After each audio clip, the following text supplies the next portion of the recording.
Yo, what's up? This is Splendid Radio with Pharcyde TV and my special guest, OG Asad. What's up with you, man? Man, I'm chilling, man. How are you? Cool, dude. I really appreciate you coming in to do this. You know, I like to interview people that really and like you preface to me like, man, I'm behind the scenes. and I'll tell you this, man, I got a lot of respect for you. Like you don't even know. I've come to your shows and like, man, I pay every time. Like, dude, I never like because I look at it and they're so like the one with Prince, like the Prince and Michael Jackson one is like the energy and then like all the people that come out is so dope for me to just see somebody that kind of curates that environment that I feel like, man, if you can't patronize that, man, you I appreciate it, man. Yeah, no, Yeah. man. And then too, you know, it's crazy because I've talked to a couple different people and I've told them it was kind of difficult for me to accept, you know, Mona Lisa as a dope DJ because I knew her like when she worked at Loud. So I knew her like no DJ spinning, no nothing, no like she was just, you know, she was in the scene. You know what I'm saying? Like early 90s, late 80s, early 90s. She was just like in the scene. And then for me to go to like some of your events and see her like rock it, I'm like, dang, I mean, that's amazing to me, dude. Like it's truly amazing. But I give you your props because you really throw a good party, man. Like regardless of the type of party. And I don't go out. Like, well, I haven't been out too much since COVID, but you know, pre-COVID, your parties, man, I work in my office is in Santa Fe Springs. I'll come home to Harbor City. I'll kick it for about 20 or 30 minutes and be like, man, it's going to be worth it. It's going to be worth it. So I'll hop in the whip. So anyway, that's just you know, me just kind of giving you your props. But no, I appreciate it, man. Yeah, thank you. No, all good. Where were you the first time you heard hip hop and what was the song? You know what, man? It's like where I was the first time, and then where was the first time I remember the memory I have. You know, like memory. I have this memory that's always in my head. I think we were leaving the house. I was young, and I had the TV on, and they were doing a special on like b-boying, or you know, they were like breakdancing in New York, and they were playing the Sugar Hill Gang. That's the earliest memory I have, but I feel like we were like trying to break dance before me watching that. But that's like the one memory in my head where I'm like, okay, I remember hearing hip hop. You know, it's interesting because, you know, I tell people hip hop was kind of like the great cultural equalizer. It's like, I remember kids that were kind of like awkward in elementary school, you know, kind of nerds, you know, people of all nationalities, and then a lot of introverts, you know what I'm saying? And then when this hip hop thing came, you see people who like seem so socially and athletically awkward. They're coming out and windmill, you know, they're windmill, spitting on their heads, busting all kinds of stuff. And it's like, damn, you know, hip hop was that powerful. Did you ever think that hip hop was going to be as large as it is? I mean, I don't know I personally wasn't thinking it. It was just kind of like, it was kind of just life. You know what I mean? Like, you don't really like think about, well, I didn't think about certain things or think about, you know, 5 years on from where I was when I was like 14, listening to hip hop, you know, like it was just kind of a way of life, you know, like where I grew up in North Long Beach, and it was like, you know, you had like the stoner kids, you know, and then you had us. We skateboarded when we were little, but I have videos of us skateboarding when we were like 12, 13. And there's hip hop playing. Like we have radios and we're listening to hip hop as we're skateboarding. So like it was just a way of life. We'd go to Compton Indoor and buy our leather Chuck Taylors to skate in. Like it was all just a part of life that we weren't really thinking 5 years down the line or whatever, or is this gonna like bring me to the lifestyle I have now, or the people that are in my life because of hip hop. including my wife, you know, like you don't really think about that, or I didn't. And then it just becomes it, you know, like, you know, No, I don't know, that makes sense. Like, I don't know, like, you know, like I never thought like, man, like when I was little, like, man, this is gonna like, you know, I'm gonna be dealing with this for the rest of my life. You know, like, you know, I didn't think like that. It just kind of happens, and every step is kind of because of it. no, that's interesting. I never thought of hip hop being part of my family either, and it just kind of married itself. I mean, literally, like everyone in my life is. I have a daughter now. The daughter I have is because of hip hop, Oh and wow. the people I met along the way that brought me to like my wife, or you know, my closest family and friends. My closest friends are because of music. So, you know, yeah. I mean, this is. I don't know. Yeah, so this, you know, it's a question I don't know that I can answer. If it's like, you know, do you ever think it was gonna? I guess because it is. You did, you know. Yeah, I didn't see it. What were you thinking? You know, like, You know what?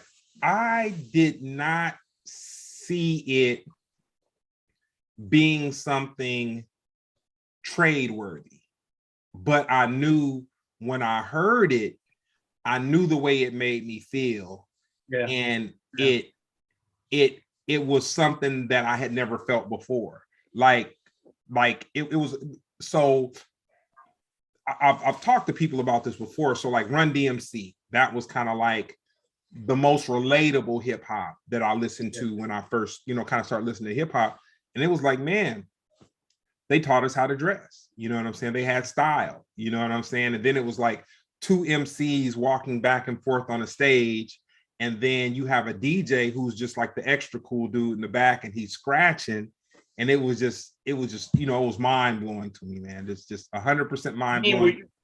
did you grow up in where'd you grow Harbor up? City, Harbor City. Okay, so I mean, I mean, sure, Run DMC was there, but like, it was all about NWA. It was all about, you know, when did Boys in the Hood come out, or not Boys in the Hood? I just remember being young. I mean, we're about to probably the same age. You might be a couple years older than me, but like, I'm 51. I call it. I'm not I'm ashamed. 50. I'm 50 in December. So like Okay. when like the Boys in the Hood came out. What year was that? Easy, like, and all them, like that was our shit.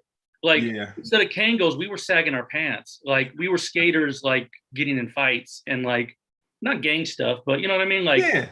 if we'd be skating at a play local, and the owner would come out and tell us not to, and we'd end up getting in a fight with him and his whole, you know what I mean. Like, Yeah. we went that route where I felt was more of like, I don't know, man. It was weird. It was like we kind of clung on to what was happening in our, like, almost, we were north, you know, North Long Beach borders Compton, and like a lot of my friends were from Compton, and so like that was a big influence on us. Where like, of course, in New York rap was also, but you know, I think, you know, what was going on just down the street from us was one of the bigger influences on us at the time. Oh no, for sure. I remember that, so they had this club called the Rolling Hills Racquetball Club. Right. And they on Fridays and Saturdays they would have a DJ upstairs. And I just remember going in and hearing Cruising Down the Street in my 6'4", and my homies were doing the Cabbage Patch, and I'd never seen the Cabbage Patch before. And just the walking up there, seeing all the homies busting a new dance, the Cabbage Patch, yeah. NWA bumping, and you know, we had never heard music like that before. Like there was no music like it was. People want to go hard on LA, but we invented gangster rap, man. Come on, man. I mean, I'm sure New York would argue it, but they didn't have it. Like, I don't know, man. It was just different. No, so they had Spoonie D. Yeah. I give them Spoonie D, but MWA did it kind of different. Yeah. You know what I'm saying? Or I'll say this. I won't say we invented gangster rap. Whatever NWA did, we invented that. Yeah, yeah. Yeah, I'll give it that. So what was your soundtrack while you were going to junior high school? So riding your skateboard, junior high school, what was like the music going on at the time? Oh man, I remember going to junior high. No, actually I was going to my girlfriend's junior high, which was Lindbergh, and hearing, when did You Gots to Chill come out? Because I remember hearing You Gots to Chill bumping on a car stereo and thinking like, damn, that's the shit, whatever that is. Like 86, between 86 and 88, I think. Okay, that was like junior high school for me. I graduated in 91. Okay. So, you know, whatever was out right then, you know? I mean, it was kind of early Native Tongue during high school, definitely. Okay. You know, Jungle Brothers, Done by the Forces of Nature's like, you know, top three for me wow. to this day. So it's like, you know, it was probably all that stuff, you know, all the stuff that made us who we are, you know, PE, you know, Chill Rob G, you name it, like all those people were just like, you know what I mean? Like those were our groups. Wow. We were going to clubs, like probably not till like 90, 91. We were going to like backyard parties and stuff like that. But you know, we were out, DJs were playing it, you know, like K-Day was playing it. That's about it. So like, yeah. Nah, that's dope. So you end up in high school. Yeah. And while you're in high school, what did you think your path was going to be like afterwards? Dude, I didn't know. Like I knew I was going to try the college thing. Uh-huh. And like I was the only one out of my friends to do that. But we were so caught up. We were going out a lot at that time. You know, that was like 91. That's when like clubs were jumping in LA. You know, that's when that's when there was this like a scene like the right then, like which, you know, doesn't really exist anymore. But we were going to all the stuff. We were going to like I had a cousin in Southgate, and we would go to Southgate parties, and then through going to those parties, like my friends I would bring with me started dancing for Mellow Mayonnaise. And then like we started going to all those shows and watching Cypress grow. And then, you know, from there, did you know Dazo? Dude named Dazo Dancer. Anyways, we started going to all those other parties, you know. Oh, hold on one sec. Wait a minute. Is that any connection to the song Dazo Dance? I have no idea. Okay, there's a song called Dazo Dance that was on a record label. I know it was yellow and red was like the color of the record label of the company that did that. But anyway, that's I mean, we were going out at that time. So I was like, I think I was probably going to college, and I was just like, okay, let me do okay in college, but let's go out. You know, all the parties were happening, Funk Jungles and California Lives and all those things were happening. So we were out. I mean, you know. I'm sure we crossed paths, man. You're talking about, you know, that's so crazy. I was talking to, who was I talking to? Oh, Chris from Fishbone. And we were talking about the club, because they used to have the Funk Jungle at the club. There's a Home Depot on Sunset right now. Yeah. And like before they built the Home Depot there used to be a club like further, like just a little bit west of that, but on Sunset. And I remember they had Funk Jungle there a couple times. But I remember seeing Q-Tip at Funk Jungle, man. Really? Yeah, he didn't perform, but he was in town, and I think it was a girl named Tammy, and I think she had brought Tip up there, and I was just like, damn.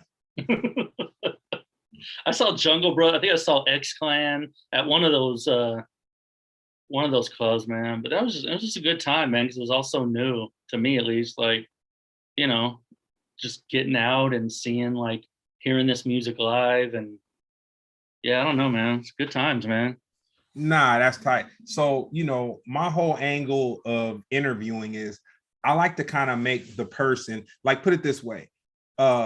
We happen to cross paths, and I'll get into that in a minute. But before we cross paths, and before I put a face to the parties that you're associated with, like you were just like a thing. It was like I didn't associate you as a person. Like I didn't connect you as like the face or you as a person. It was just like, oh, you know, foot long development. Oh, you know, they do like, man, they do some, put it this way. I've been to a lot of parties. I've been to a lot of clubs. I've you know, I've been to stuff around the world.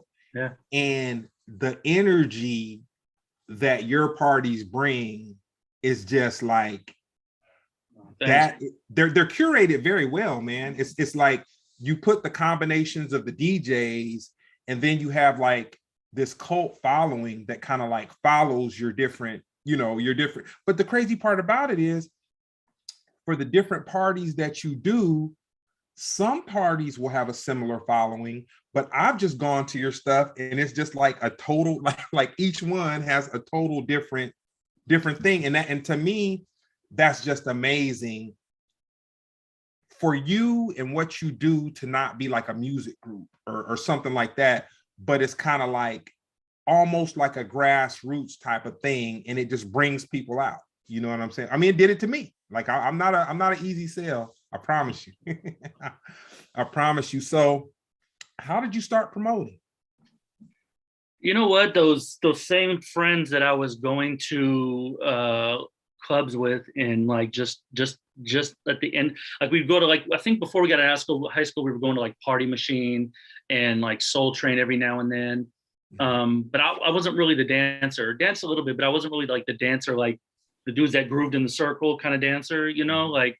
So, you know, I rolled with them, and we lived in Long Beach, and there really wasn't nothing happening. So we were like, well, let's just throw our own parties. And I'm already kind of built for that stuff. You know, I'm built for like getting like, just getting things done, you know, in a way with like projects. Like that's a good project manager, I guess. So it just kind of worked out, because I kind of, you just kind of figure out what needs to be done and then just do it. Like it was easy for me to do those parts. And I was like my friends danced and I bought records. So it was like, oh yeah, we could do this self-contained, we can handle this. So we just started doing it in Long Beach, and then like we would do it at like Sublime, you know, that group Sublime. They had a studio down here, so they would let us use their warehouse to do parties in. And we just kind of started doing that, and then we started doing parties. Did you used to go to Al's Bar? Yeah. So we started doing stuff at Al's Bar, and that was like mid-90s. And it's just kind of how I got into it. You know, you kind of like, for me, it was just transitioning from going to clubs to like, well, we could do this, you know, and then just doing it. And then like, you know, kind of took a break. And then when Scion came around and they were giving out all that money, you know, they hit me up. They're like, we need somebody in Long Beach. So I was like, all right, cool. So I did that for a few years, and that was easy money. Like, you know, it was fun, but it was like, you know. And then I went to New York, and I had already known DJ Spinna, and I went to Wonderful out there, and like packed, and they played Hey Love, and they turned the music down, and like, you know, 1,000 people started singing, and like, you know, you almost start crying, because it's just like, it's such an emotional thing. You get the chills, and you're like, I'm just like, oh shit, this is it. Like, what's happening right now? This is it. Like, this is what I thrive on, and I need this, and we need more of this in LA. So that's kind of how the process of starting to do a lot of these theme parties started for me. It's amazing that you say that, because what you said right now, it described the energy of the last time I was at one of your parties at the Echo, and you have like you know, from 21 to 60, literally 21 to 60, 21 to 65. And they dropped the volume of the music out. And these people are knowing Prince, they're knowing Michael Jackson, word for word. And it's just, I mean, that's just amazing to me. Yeah, and I remember being in New York. It was my first time out there, and remember bumping into like a pretty big dude. And I remember they were Timberlands, and I was just like, oh, I'm gonna get fucked up right now. Like, something's gonna happen. And I just remember his energy was just like, don't worry about it, keep it moving. I was just like, oh, okay, this is all love, man. Like, and then the Hey Love happens, and I'm just like, oh yeah, this is this is it right here. This is, for me at least, this is what we need. And yeah, just worked it out. And a few years later, I was able to bring it out here, you know, so. Nah, that's dope. So now to I guess the person that kind of brought us together, OG Cognito, man. Whoo. Yeah. Man. Yeah. He's a great dude, man. He's a great dude. You know what I'm saying? He's a good people putter together too. You know what I'm saying? Yeah, he's you know, he's got ideas. He's got, you know, anytime I have like, you know, I'm in a situation where I'm like, man, I could use someone's opinion, you know, he's the one I go to, because, you know, and then, you know, we have our disagreements, and we, you know, I could say the sky's blue and he'll be like, I don't see it that way. You know, like, you know, he's that dude. But yeah, I remember we were doing I was doing the second Wonderful. And I remember seeing a dude on stage taking pictures, but I was like, hey, you know, whatever, man. It like, pick more pictures, the better, right? And then didn't nothing happen. And then the next day I was dropping Bobbito and Spinna off at Do Over, or I was dropping them off, and then I was gonna go park, and that dude walked up, and it was Cognito, and Bobbito introduced me to him, and we've been like, that was, you know, like 15 years ago, and you know, his kids are my godchildren, you know, like, you know what I mean? I talked to him, you know, 4 or 5 days out of we text every day in some way, we communicate, but we talk good 3, 4, 5 days out of the week. Yeah, so, nah, he hooked me up with Rob Morgan, which was, it was crazy. Like, man, one of my favorite actors, contemporary actors. And it's a trip because so Rob was out here and Rob Morgan, for people that know whatever, Luke Cage, Stranger. Don't Look Up, or was it Don't Look Up? Was that the name of the movie that just came out? Yeah, Don't Look Up with Leonardo DiCaprio. It came out on like Netflix or something. Yeah, he's in that. The Mudbound with Mary J. Blige, just incredible actor, man. And and so I saw I don't know how I knew Cognito knew him though. I was browsing online or something, and then I hit Cognito up and I was like, dude, do you know him? And he was like, yeah, man, it's my homeboy. I was like, dude, can you get him on the show tonight? And he was like, man, he's a cool dude. I'll hit him up. And so Cognito hit him up, and we talked for like 20, not Cognito, but Rob and we talked for like 20 minutes. And he came through, and he was like, you know, man, I'm out here, I'm running around, I'm hungry, I'm tired, blah, blah, blah, blah, blah. I'm like, hey, man, that ain't nothing. What kind of food you? And I think I ordered some Argentinian food. I ordered something cool.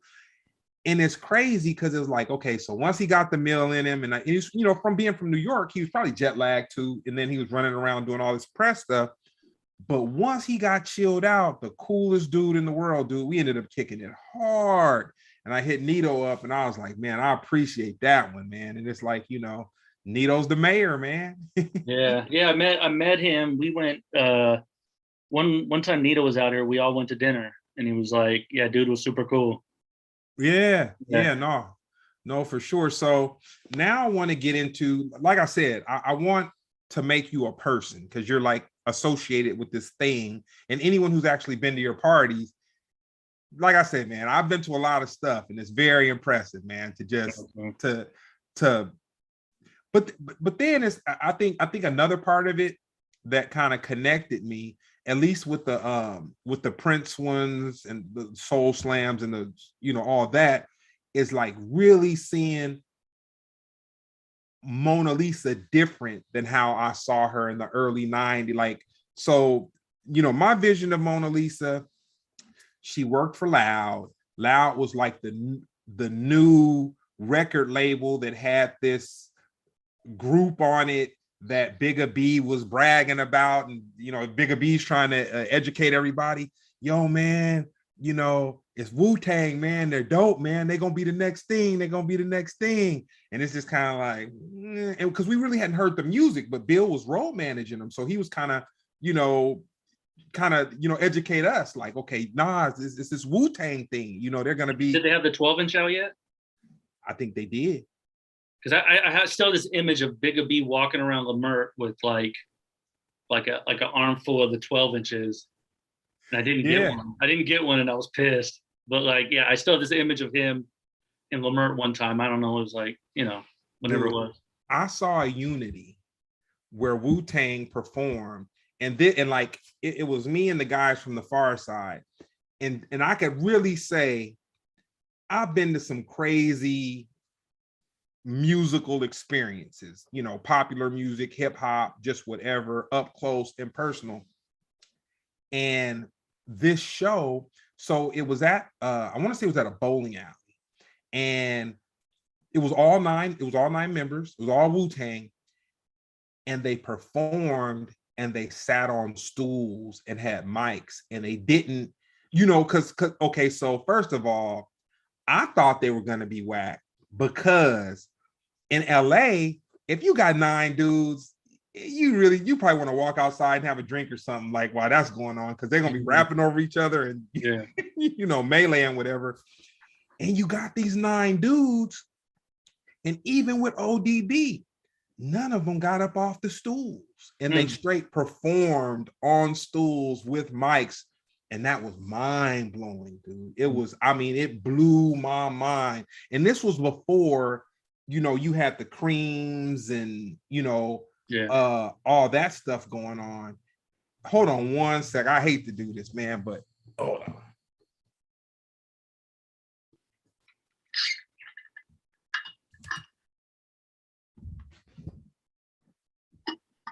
Yeah, sorry about that. That would have been whack. My computer was running out of juice, and I didn't plug it in, and I was like, okay, yeah, we can't have this happen. That'd be a first. So yeah, so I saw Wu-Tang perform, and it just rocked it changed my whole perspective. Like truly, it changed my whole perspective. Because like I said, coming from LA, you have all these battle rappers and all this stuff, and you got like a whole bunch of dudes, and it would just be chaos. You know what I'm saying? Like, this was right around the same time Pharcyde came out, though, right? It was after. It was a little after. So it was probably about 3 to 4 years after, because they were a group and they were already signed to Delicious, and we all kind of. But when they came out in '92, didn't they? Pharcyde? Yeah. When did Wu-Tang come out? I thought they came out around the same time. No? Well, they could have come out then, but they hadn't performed. Okay. Yeah, so they could have came out. They could have been on Loud, but like this was, first show. Yeah, in LA. Okay. You know what I'm saying? So yeah, that was amazing. So the names of some of the parties that you're associated with are Flavors, Wonderful, Jumpin' Funk, Soul Slam. So explain Flavors to us. Flavors is a 90s hip hop and R&B party that Spinna did in New York. Okay. When I brought it out here, I added J-Rock into it. And it's basically them two going back and forth, and probably a little bit of competitiveness there, which makes it even better, because they're like, I don't know, but it's weird. Like, we've had other guests along with them too, like an Evil D or a DJ Scratch, or I don't know, I feel like we've had someone else. But there's like, I don't know, Jay and Spinna just have this chemistry, man. It's weird. Like, they don't rehearse anything, but it just kind of just flows. And then it's almost like they know what they're gonna like do. I don't know, it's weird, but yeah, it's just one of those parties where the crowd is just singing along, and what I like when Spinna and J-Rock play together, I like to look at their facial expressions when they're going through their computer or when they dig into the record bag and they know they're gonna pull something out. They know they're gonna pull that little special thing out, and it's gonna be like, ooh. And I mean, it's like there's a good balance of them wanting to entertain the crowd and wanting to like a little bit of it, and wanting to like, oh yeah, look what I got. You know what I mean? Look what I'm about to throw on to either Jay or Spinna, whichever way it's going. So yeah. So now And Cognito hosted along, you know, I got him hosting almost all of them too, you know, so. You know what? I'm gonna spin that record back so fast. Nito has gotten me into one before. He definitely came out and got, I've gotten into one for free. Yeah, Nito came, and that was a that was a, you know, that was a good one. That was a dope one. So now we're gonna talk about the other part. Wonderful. Yeah. So going into you explaining what wonderful is, well, you know what, I'm gonna let you explain, and then I got a great question for you. So what is wonderful? I mean, wonderful is you know, a tribute party to Stevie Wonder. So, you know, it's DJ Spinna, it's any and everything related to Stevie, whether it's a remix, a cover, you know, some flip Spinna found while he was somewhere in the world or whatever, you know, like, yeah, it's him doing his thing, just playing records, and again, the crowd singing along. So how did you get Stevie Wonder? Like, who got his attention? Like, Well, so Spinna's cool with them. Spinna's been cool with them for a while. And Stevie came to the party in New York before. Okay. And I think since then, you know, Stevie's and him have gotten close. Spinna's been in the studio with him. They've done a track together. You know, they've worked together also. Okay. But you know, out here it was a little easier. I'm not saying it's easy, because, you know, Stevie's a night owl, so it's like, you know, him getting there by 2 is, you know, a little bit of work, but you know, it's his kids played a part, and, you know, I'm cool with a few of his kids. Okay. So is Spinna, so it's just a matter of, like, you know, Spinna hitting Stevie, hitting, you know, his daughter Aisha, Kwame, and me doing the same thing, you know, not Stevie, but hitting Aisha or Kwame, and you know, because you never know. It could be like Stevie could be like, yeah, I'll come, and then not show up. But he showed up to LA maybe 4 times.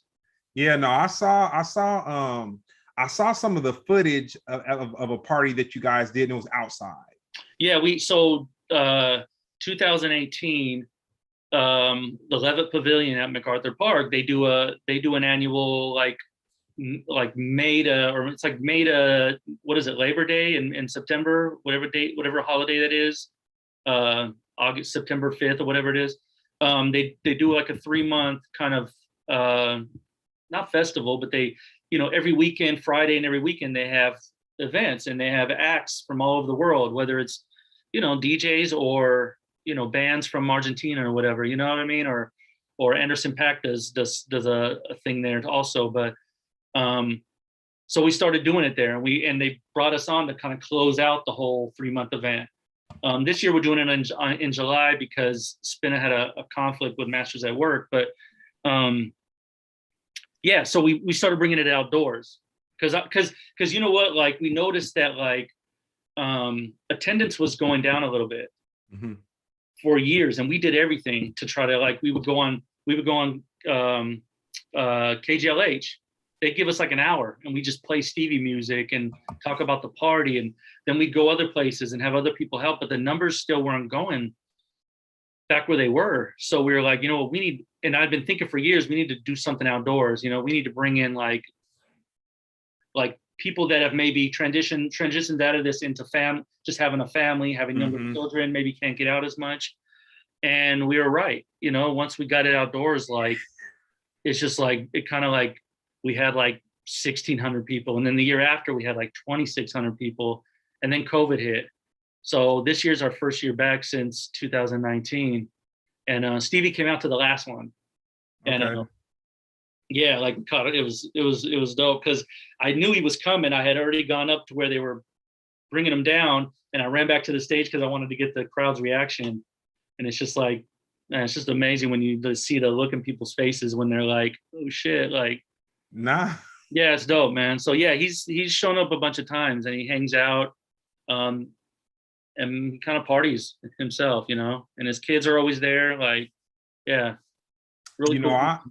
I remember being at the House of Blues back when they had the Foundation Room. And so like basically for anybody who doesn't know, like, so the House of Blues, this New Orleans themed club, not club, but a performance space, I guess. Yeah, a performance space, but New Orleans themed. And upstairs above, like kind of where the stage was, they had this thing called the Foundation Room, where that's where like the VIPs would kind of go. Sometimes they would let regular people in or just whatever. And I remember going up there one night. I can't remember who was performing, but I had a pass that let me get into the Foundation Room. And Stevie was killing it on the drums. And I'm like, how does a blind person kill it on the drums? And he was killing it on the drums. And I just remember just being in awe, just like, wow, this dude is just so talented. And then I've seen him at NAMM 2 times. And I was at NAMM, and I want to say it was it might have been a Kai.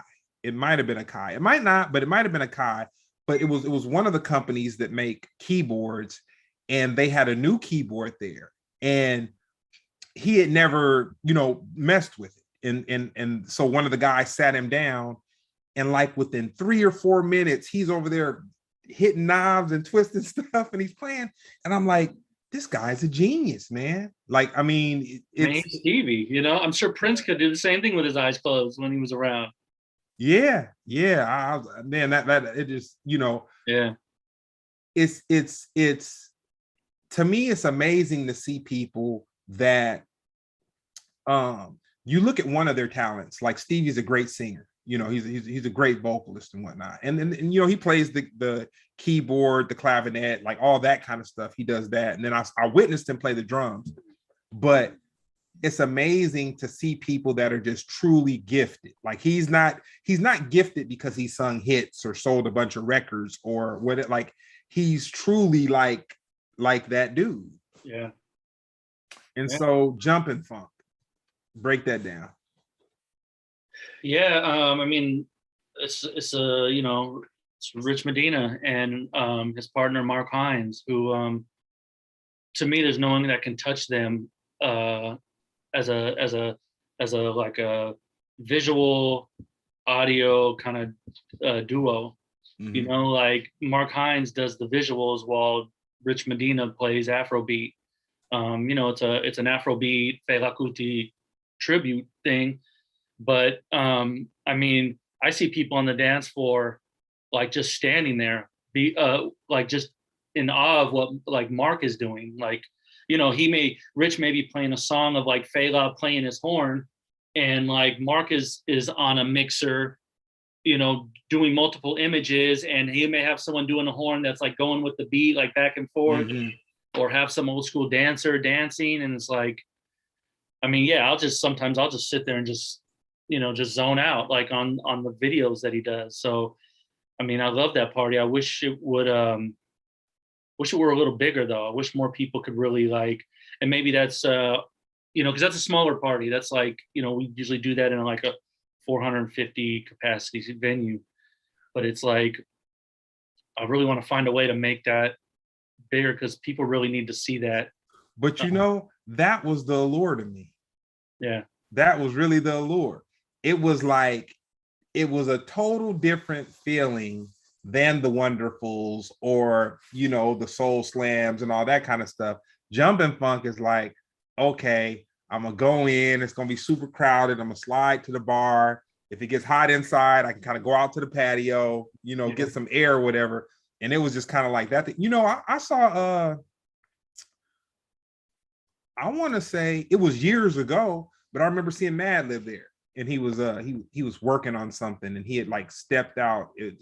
This was like years ago, probably I got the story. It was actually because we do another party. We've done another party called What the Funk, which is Spinna and Rich Medina, and it's like James Brown versus Fela kinda. And we did that a couple times. One time Spinna couldn't do it, and it was J-Rock, and Rich. And man, I got this. I mean, it's just so many regrets, man. But I was walking out to pull in. I remember I was pulling in DJ Newmark. I was pulling in Newmark and his crew, and I'm walking past out of the Echo, and I see an Uber van. I mean, not a van, but the black SUVs. Uh-huh. And I just remember thinking like, well, who's coming in an SUV? And I saw two people get out, and I'm like, damn, that dude looks familiar. And then got them, went back, and I go past the dude in the line, and I'm like, oh, that's what's his name from Black Panther? Oh wow. What's his Chadwick name? Boseman? Yeah. And I just remember like, I think like he was paying as I was like bringing them in or something. And I know sometimes I don't like to bug people, you know, like I don't like I don't have a lot of pictures with people that are at the parties or like, because I just let people do their thing. I don't like to like, I don't know, you know, I like anytime there's like a, you know, celebrity artist or whatever, I just let them do their thing. And I just like, I introduced him, I was there and I introduced him to Rich, I think. And then that was it. And like, I always just felt bad because I felt like I didn't pull him in and I should have pulled him in. But yeah, I mean, you know, you said Madlib or someone like him or always somebody in the audience that you may not see at first or whatever. Yeah. And, you know, one of the people that man, we've lost so many people, you know, during the last 2 to 3 years, but one person he was kind of a recluse. He was a DJ, but he was kind of a recluse and he didn't deal with 20 people. But I was fortunate, huh? Are you talking about Al or someone else? Yeah, Al. Yeah, Al. But you know, I've printed clothes, the merch for Juju since, you know, 2005, 4. No, before that, because before Santa Fe Springs, we're in Koreatown. So I'll say 2003. Okay. You know, I printed their merch. And you know, Al, so when the Pharcyde got signed, I kind of got introduced to a scene. And so this particular scene had like, Daz was working A&R at he was working in the office. I don't even think they had given him an A&R title, but he, you know, he had records and stuff like that. And he would like do these parties. And so Daz was like the white dude that could like spin rare grooves for a couple of hours. And it was just amazing because it was like early 90s. Yeah. Like you'd heard, it was just kind of, you really didn't have too much exposure to like the music that people sampled from. You know, at that time, you didn't have it wasn't too much exposure. It was kind of like certain people, you know, maybe if people made beats or something like that, then, or if you had a homeboy who made beats, you were exposed to loops and samples and the sampled music and whatnot. And so Daz was kind of like that guy on the Hollywood side of town that kind of did that. But I got invited to this house party off of Pico. And my heart wants to call it a brown rice and barbecue, but I'm not sure if it was a brown rice and barbecue. But I know for sure it was a Soul Children party. And I remember seeing Al spin, and I was like, damn, there's a black dude and he's spinning like all this old OG. And then the party was a vibe, like literally. And, you know, I talked to Al, you know, up until the point of where he was no longer with us. And I was like, dude, you guys really brought a house party vibe to different club spaces. Like it really felt like not even club spaces. Like I went to a brown rice and barbecue at a mechanic shop on Crenshaw. It was an auto body shop. I was there. Yeah. I went to a hair salon on Wilshire. Dude, they were doing either Juju or brown rice at the upstairs of a car dealer off of it was Inglewood, I think. Yep, I was there. Oh man, some of the best. Like when he passed away, man, I wrote up something, and I'm like, I mean, you can't duplicate that energy. And I tried, and I told him, I was like, look, dude, I mean, among other things, you're one of the like influences that I'm trying to like replicate. You know, that energy, that synergy amongst like just party goers that like, you don't even like, you can't even have alcohol. I mean, sure, people like tailgated outside or whatever, but like, Kava is what they had. yeah, I Which mean, they was, had other things. There's some games going on over here. You yeah. might get some jewelry right over here, but like, I mean, those dance floors, man. Like, And I that's felt so. like, I'll go ahead. no, I was gonna say, I felt like the dance floors jumped more on in those venues than, not that they didn't, but then like it went maybe at a Fade Odo or something. Like I felt they were jumping over there, but I just felt there was something different about these venues that weren't venues, these Yeah. spaces, Yeah, I remember going to the one over in Inglewood where you had to walk upstairs. And Yeah. I just remember being over there just like, man, this is in the hood. Yeah. Like, walking from my car and me just saying, because I had an experience back probably had to be about 97, maybe 98 at the Dragonfly. And when we would go on tour and come back, my thing was I like to go straight to the club, or I would like hang out in LA, because I lived in like Long Beach, and then I came back to Harbor City. But if I landed at LAX or whatever, I would kind of try to stay out around the Hollywood area or wherever until, to go to a club. And I had my car broken into. Mhm. And like they got my suitcase, they got my camera. It was just like I had just like came back. And so after that experience, me going to clubs, it was kind of like, okay, I know you want to go, I know you want to have fun, but just try to park somewhere kind of cool, man. You don't want to come to your trunk being popped and just all, that whole thing and whatever. But that brought that to mind when you were talking about that spot in Inglewood, because I just remember saying, okay, you in here, you sipping on this kava, you smoking one, and is this worth what might happen when you walk back out to the whip? So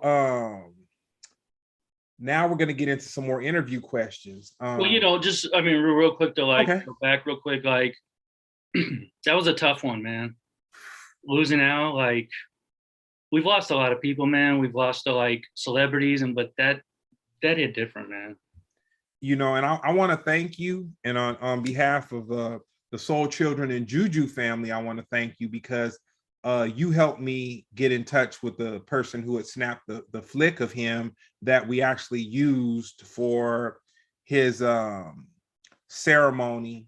And then I actually made a couple of those pictures and I gave them to different members of the Soul Children.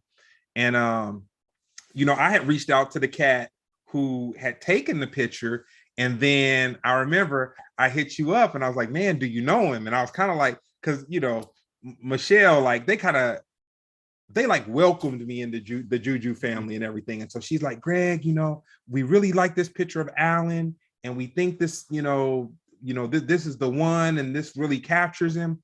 And I remember hitting you up and I'm like, yo, man, can you hit him up for me? And you're like, what do you want me to do? Text him or call him? Whatever. But you made that happen. And you made a lot of people, really happy with that, man. And I appreciate you.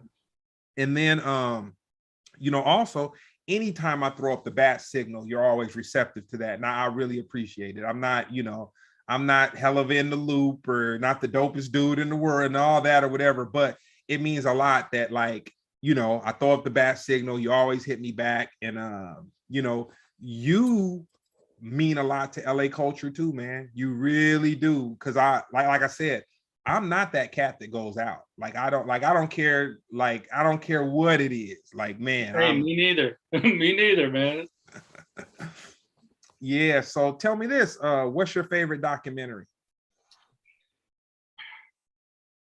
You know what, man? I don't know. Like, I mean, I don't know if I have a favorite, and I mean, if you ask me the last one I watched, my wife and I watched that polar bear thing on Disney, so like, but a favorite, like, of course I like all the ones that like B+ and them do, with Mochila. I don't know, man. I'm sure there's one. And once we get off this line, I'm gonna be like, that one, you know, I'll text you, hey, you know, put that in. But I don't know, man. I don't know. Right at this moment, I don't know. So on to the next one. Who would play you in a biopic? Who would you like to play you in a biopic? Come on, man. I don't know. Like, I don't know. I have no idea. If you ask like some friends of mine that are fucking smart asses, they'll say Fletch. You know, from back in the 80s, those Fletch movies, they say I look like Fletch at one point. I don't know, man. Okay. That would probably mean me being in the spotlight, and I usually stay away from the spotlight, man. I don't know. You're so far from that. And that's dope. Like, to me, that's really dope. So what's the best advice anyone's giving you? I was thinking about that, man. I don't know, you know, I don't know if it's something that someone's ever given me, more so like things I pick up along the way by just like, you know, listening to people talk, you know, like whether it's like the typical, like, don't burn any bridges or, you know, save for a rainy day kind of thing. But like, you know, just, it's not so much, I don't know if right now I could think of it, like, again, like the documentary thing, but I don't know if I could think of the one thing someone told me, but it's more so things I've picked up along the way from all the people I've had the opportunity to work with, and sitting down with them and kind of seeing what makes them tick and what's gotten them to this point. And, you know, just taking those little bits and pieces and you try to implement those into my, you know, subconscious life, you know, where I'm doing these things that I've picked up along the way, and hopefully one day, you know, get to a point where I'm like, okay, cool. I those are now a part of my, you know, my everyday life, or just my, you know, or whatever, you know? Nah, I could take that. Nah, you are truly the humble cat, like none of that star-spangled stuff going on. You just get a kick out of being at your party and seeing people have fun, man. That does it for you. Nah, that's tight. So what would you say has been your most legendary moment? I mean, aside from like raising a daughter that's graduated college and all that, like, you know, if you're talking about just event shit, like, you know, I don't know, man. I'll take it. It's hard, yeah. I mean, if it's on some event stuff, it's like it's like being a part of getting Stevie Wonder to a Stevie Wonder tribute party, and seeing people in the crowd crying, like seeing people like in awe that this person is on stage talking to them, and then singing, like he sang a Michael Jackson song, like to just like to see that is like, okay, I don't have to do any more. Nah, like, that's fair, because, you know, and honestly, I want to thank you, because Stevie deserved his flowers from our generation. Like he got his flowers from like the other generations, and he's gotten the Grammys and all that kind of stuff, but he needed to understand that he means something to us. You know what I'm saying? And you helped, and I'm sure that he needed that. You know what I'm saying? To understand that, man, you're relevant. You know? Yeah. You know, you're relevant. So, the next question, all this versus stuff, you know, going on throughout COVID, and versus was kind of funny because I didn't get into it until like maybe 6 to 8 months after it kind of went down. I just remember people talking about the internet problems and them kind of figuring out the streaming and the hiccups and all that kind of stuff. If you could have your dream versus, dead or alive, who would you like to see? Well, shit. I mean, why not Prince and Michael? You know what I mean? Or, you know, if we're on some hip hop shit, like, you know, Organized Confusion with, or, you know, I don't know, whoever. And then, or, you know, 89 Jungle Brothers with, you know, 91 Tribe Called Quest. You know, Ooh. we're on some fantasy shit. You know what I mean? Oh Like, man.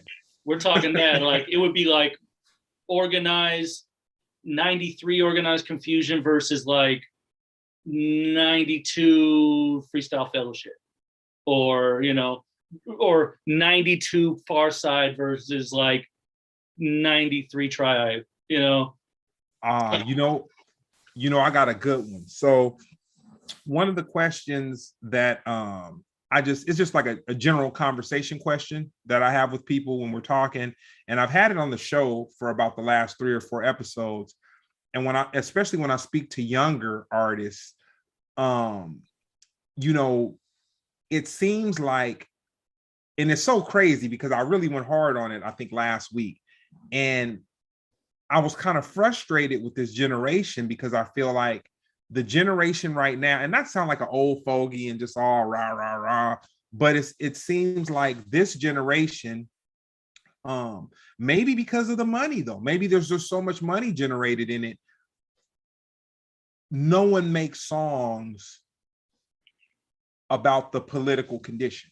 You know what I'm saying? Like it just seems like it just not, non-existent unless I'm speaking of this generation, because you got your Immortal Techniques, you know what I'm saying, and your dudes that just older that kind of go hard. And I was saying that Public Enemy, they'll never let that happen again. You know what I'm saying? Like they created a whole movement that just like literally came in, white, black, Asian, Hispanic, whatever, and they brought like social awareness. Now, and they weren't the only ones. I mean, there was an abundance of them back then, and different angles, whether it was the X-Clans or BDP or fucking arrest the president. You know what I mean? If it was, it was everywhere. But yeah, PE was definitely probably the biggest. Yeah, right? And so, I was kind of upset with this generation, man. Just like, man, all this stuff is going on, and it's like, like rights are being like kind of laughed at, and the people. It's like our ancestors made it possible for us to have like the freedoms we have now, and like to do the things that we do now. Like I can remember, a feeling I had going to Japan one time, and I was on the plane, and my sleep is always super off when I get to Japan anyway. So like I'm up at like 2 a.m, or get at night or whatever before jet lag hits. So I'm like, dude, I want to go to a bar. And I remember going to a bar where the owner, the whole theme of the bar was the owner kind of had like records, kind of the same way your records are in the back. And he like no DJs really DJ there. And if a DJ does come, they have to pull from his collection, right, like on the wall. And I remember saying, I want to say I heard like, it might have been like a Zap remix that I had never heard before, or something like that, or re-edit. And I was like, man, what American culture did was so powerful that here I am in Asia at like, 11, almost midnight, and I'm hearing like some soul and some funk music that's like Spinner or J-Rock level, you know what I'm saying? And I remember feeling like, man, somebody that came before me made it possible for me to even experience, what I got going on right now. But I say all that to say, when I saw the new Kendrick Lamar video, I kind of had to take all that back, because his song dealt with the political situation, but he's such a clever wordsmith that he didn't say anything, like he didn't call out anything in particular. It was just about like, the definition of the culture, like what he's witnessing going on right now. And I really felt like I felt like I saw a light at the end of the tunnel, generational. Don't get excited, dude. Don't get excited, man.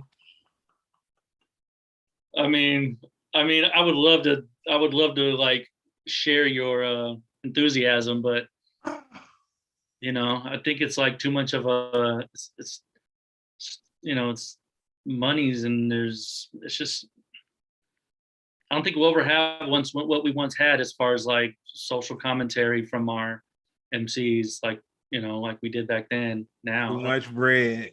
yeah, it's too much money. Kendrick may be in a place where he feels like he can do it and he's going to do it. But I mean, there's a lot of people in the same place that he is that aren't doing it and could do it.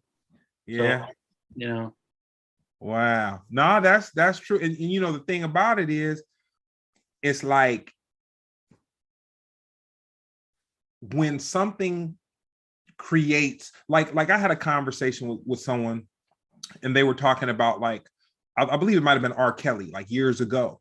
And I was trying to explain to them that, like, when you have a person that's responsible for so many people's jobs, people are going to turn their heads to a whole lot, because it's that person is creating, like, and when I say a lot of jobs, I'm talking about like maybe 50 or 60 jobs. Like, one person, what they do is creating 50 or 60 jobs. So when you have that, people are going to kind of, it's not really my business, they're going to kind of have that. And I don't want to fuck up my paycheck, because if I do, then my rent isn't paid, or my daughter's school isn't paid, or whatever. So yeah, they're like, yeah, turn a blind eye, right? Yeah, it's real like that. Yeah. So being that, a large part of of like what you do, curating events and all that kind of stuff, when COVID hit, where were you when you heard that we had to lock down?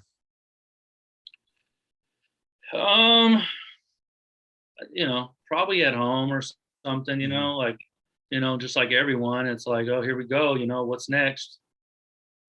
So yeah, at home, and little by little, it just kind of becomes more of a reality, as those weeks went on. Mm-hmm.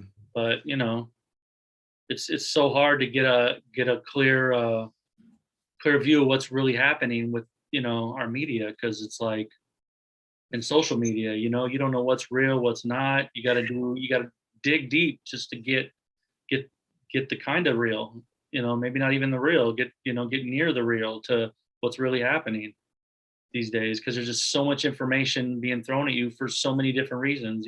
So many people have so many agendas that you don't know if the information that there's information that maybe you're used to hearing, so you might gravitate to that, and that doesn't mean that source is something you should trust. But Yeah. So yeah, yeah. So to answer your question, I don't know. It's probably, like everyone else at home, getting it like everyone else was getting it.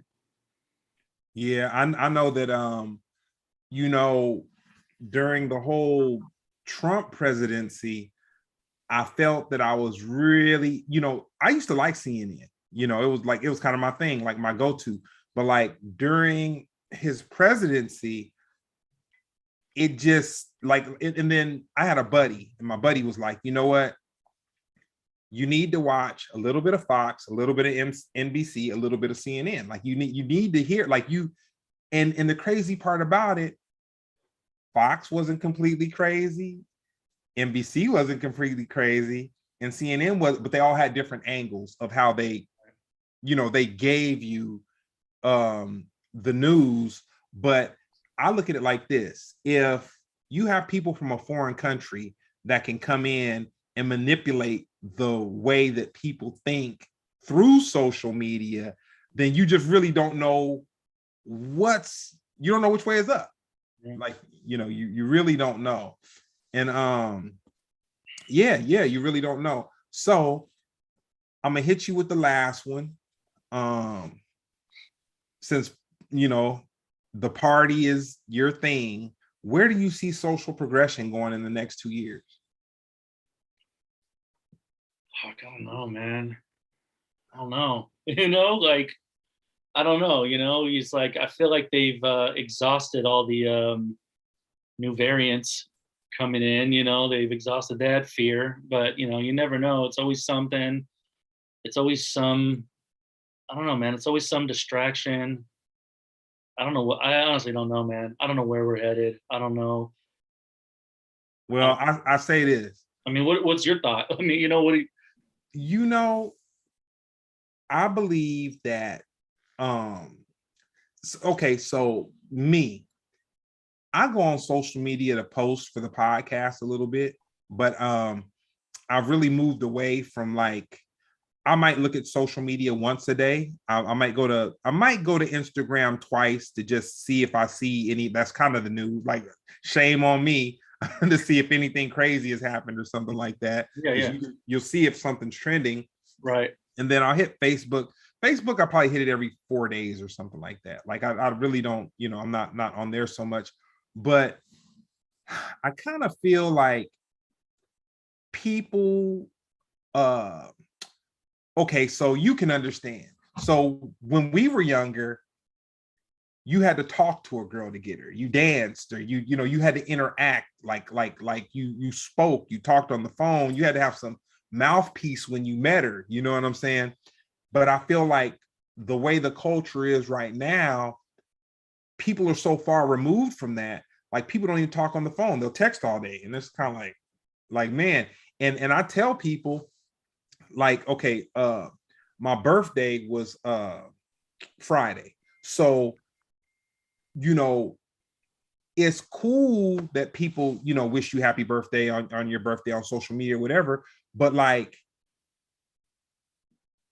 people that know me, people that pick up the phone, that call me, people that I like, that's like a real interaction for me. You know what I'm saying? Like, I really, and honestly, like uh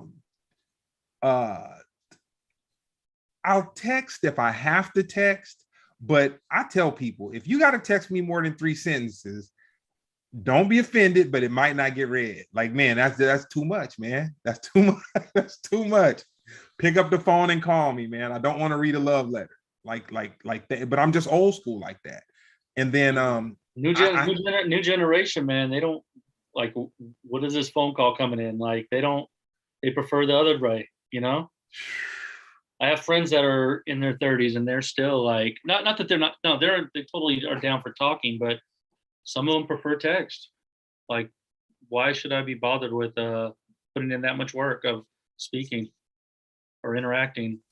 Which is, you know, I feel like we've been kind of trained for that anyways. Like, you know, everything's automated. Everything's, you know, fuck, you go to the grocery store and you got to check out your own shit, you know, like there's no interaction. They've been building that for years. So yeah, no wonder we have a generation that doesn't want to like get on the phone and talk. man, like socially awkward to the next, like to the next level, like literally. And you know, I had a buddy who, he's younger. He's like in his early 30s. He's in his early 30s, and he's an independent music artist. And he was like, you know, man, you know, when I was asking him how does he hook up with all these different artists and stuff like that? He's like, well, you know, I DM him until we get a relationship going, and then we'll text each other. And he was saying how he liked texting because it was easier. And I just remember saying to myself, just like, dang, like, is that where we at? You know what I'm saying? I mean, you could also say like, I mean, you know, you got, I mean, for good or bad, you have a paper trail too, you know, like, Yeah. you know, did we discuss something? Hold on. Oh yeah, we did discuss it. Okay, yeah, here we go. You know, I don't know. There's a little bit of that, you know, you could look at. All and right. Then, and then sometimes I text people sometimes because I don't know what they're doing, you know, and maybe at an odd time or maybe they're busy, and sometimes it's easier for me, at least. Not that I'm all for calling people too, but it's easier just to text like, hey, da da da da da, and then just like when they have their free time, they can hit me back. There's that. You know, like, I don't want to bother you if you're in the middle of something, so here's this text. No, that's a cool perspective, because it just all depends. Yeah. You know, it all depends. Well, nah, man, I really want to thank you for giving me this. And man, I know it's not your thing, man, but like I said, you're part of something that hopefully more people, because one thing, now that we are having live events again and stuff like that, people that have just had cabin fever are just all, they're like, I got to get out. And like for myself, I kind of wanted to go out and listen to some music or something on my birthday, but being that, just touring for so many years from like 97 up until the last time I was on a plane was the day Kobe passed away, coming back from Europe. I was coming back from Europe. And so just being gone like that, like I was gone all the time. I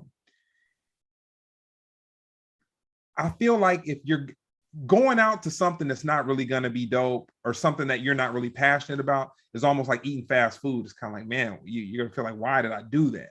But I will say, your parties are like the steakhouse, man. Your party is like, okay. And the funny thing about it, I've gone to your parties and literally stayed for an hour. But just because I was like, you know what? I'm going to go until I'm full. But I know for the time I'm going to be there, I'm going to see some dancing. I could be involved in some dancing. The energy of all the people, like I need like that soul food. Like I really enjoy that. But no, I'll say that definitely let me know and keep me abreast. You know what? That's not your responsibility. I'm gonna make that Cognito's responsibility to let me know about the upcoming. Did you say it's going to be a Wonderful in July? Yeah, we're doing the Wonderful in the Park at MacArthur Park, July 31st. Okay. So that's kind of like our little our comeback event. From the whole COVID time. Okay. So yeah, working on some other stuff, and I like to do like one-off things. So I'm working on a one-off event, but Wonderful is our first comeback. No, all good. Well, I'll make sure to check that out. You want to give your socials out? You could go to at All Right Fresh or at Footlong Development on like Instagram. All right. Yeah. Nah, that's dope. Well, nah, man, I really appreciate your time, man. Thank you, man. I appreciate the perspective. And gotta get tacos soon, man. Oh no, for real. I'm gonna hit you. For real, dude. I told you I'm 10 minutes away, man. Yeah. I'll tell you a quick one. So sometimes I'll end up taking Alondra up. Real quick before I forget. Uh-huh. He may be selling at Wonderful in the Park, Taco Nazo. Yeah. Working that out, but go ahead. Sorry. Oh man. Yeah, you just wiped my mind. Maybe lose my train of thought. So I try not to drive Alondra going to my office if I take a little bit of the streets, because if I'm anywhere around Alondra at 10 o'clock in the morning, I will be stopping to grab me some tacos. Yeah.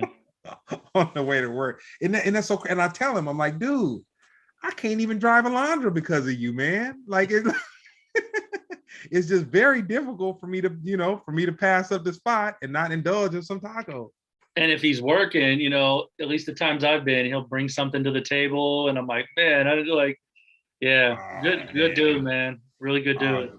Great dude. Matter of fact, my dad's 80th birthday is coming up in June, and for his 75th birthday, I got a couple trays of the shrimp ceviche.